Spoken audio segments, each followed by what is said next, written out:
বিএনপির কেন্দ্রীয় নেতাদের সঙ্গে নিয়ে সোমবার দলের প্রতিষ্ঠাতা রাষ্ট্রপতি জিয়াউর রহমানের মাজার জিয়ারত করেন সদ্য কারামুক্ত নারায়ণগঞ্জ জেলা ছাত্রদলের সাবেক সভাপতি জাকির খান।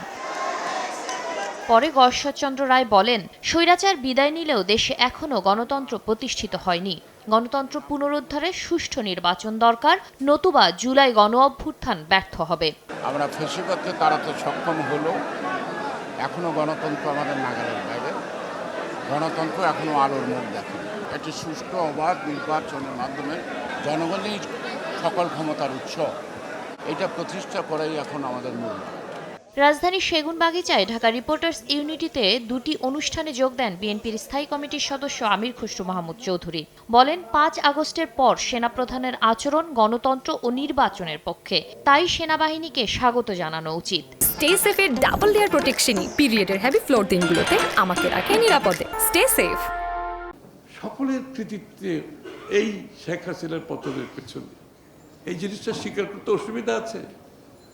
তাহলে তো ঐক্যের কথা যে আমরা বলি, অনৈক্য তো এখানেই সৃষ্টি হয়েছে। সেনাবাহিনী যদি গণতন্ত্রের কথা বলে, নির্বাচনের কথা বলে, এর থেকে স্বাগত জানানোর আর কিছু নাই আমাদের। আমি বিশ্বের কোনো সেনাবাহিনী প্রধানকে এই কথা বলতে শুনিনি।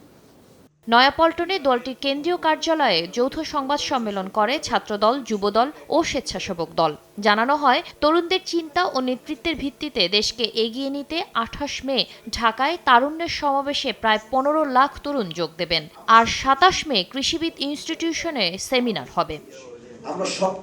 সাতিলা শারমিন, সময় সংবাদ, ঢাকা।